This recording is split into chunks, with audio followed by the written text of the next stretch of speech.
நம்ம south Indian life ஸ்டைலில் பார்க்க போகிறது நார்த்தங்காய் சாதம். இது பார்த்திங்கன்னா 2 நார்த்தங்காய் எடுத்திருக்கேன் ஒரு டம்ளர் சாப்பாட்டுக்கு.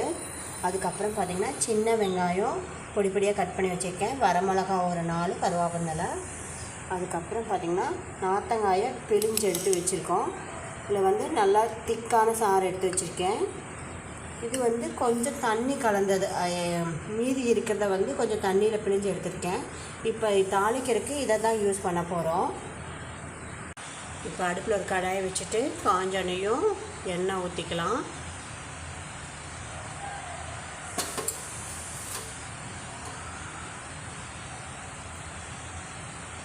எண்ணெய் காஞ்சனையும் கடுகு.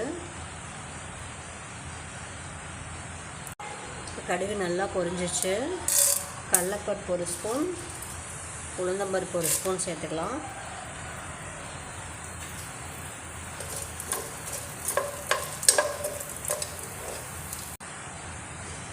அடுத்து சின்ன வெங்காயம், வரமிளகா, கருவேப்பிலை.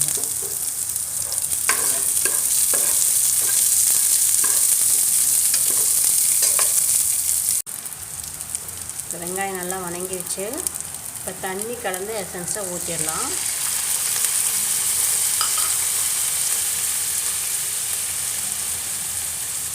மஞ்சத்தூள் வந்து 1 ஸ்பூன் போட்டுக்கலாம்.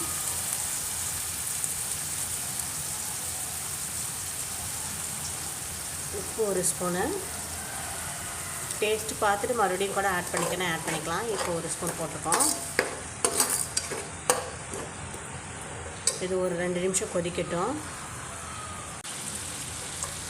வெங்காயம் நல்லா வணங்கிடுச்சு, மஞ்சளோட பச்சை வாசம் போயிடுச்சு. இப்போ அடுப்பு ஆஃப் பண்ணிவிட்டு இறக்கி வச்சிடலாம். இப்போ இதுக்குள்ளே சாதத்தை போட்டுக்கலாம்.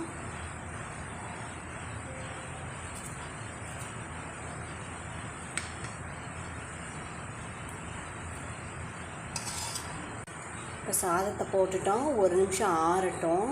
அப்போ தான் உதிரி உதிரியாக வரும். உடனே கலர்னா கொல கொலன்னு போயிடும். இப்போ ஒரு 2 ஸ்பூன் வந்து நல்லெண்ணெய் ஊற்றிக்கிட்டோம். முதல்ல பார்த்திங்கன்னா கம்மியாக தான் எண்ணெய் ஊற்றணும், இப்போ ஊற்றிக்கணும். அப்போ தான் வந்து சாதம் ஒன்றோட ஒன்று ஒட்டாமல் வரும்.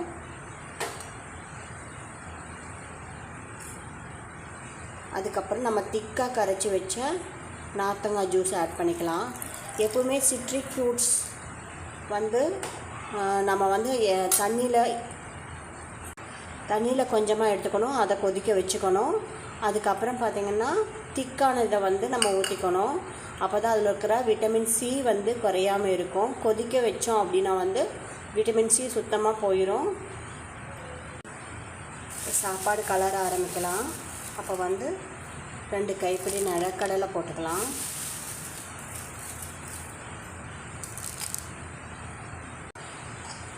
இப்போ நம்மளோட நார்த்தங்காய் சாதம் ரெடி ஆயிடுச்சு. இது பார்த்திங்கன்னா லெமன் ரைஸ் மாதிரியே தான். பட் நார்த்தங்காயில் வந்து இந்த முட்டி வலிக்கான சத்தெல்லாம் நிறையா இருக்குது. பெரியவங்க பார்த்திங்க அப்படின்னா ஜூஸாக எடுத்துக்கிட்டாங்கன்னா சுகர் கண்டென்ட் அதிகமாக போயிடும். இப்படி சாப்பாடு செஞ்சு கொடுக்கலாம். குழந்தைங்களுக்கு டிஃபன் பாக்ஸ் போடும்போது இப்படி முந்திரி நடக்கல் எல்லாம் போடும்போது அதில் இருக்க சத்தம் உங்களுக்கு கிடைக்கும். பிடிச்சிருந்தா சப்ஸ்கிரைப் பண்ணுங்கள். இதே மாதிரி வீட்டில் ட்ரை பண்ணி பாருங்கள். தேங்க்யூ.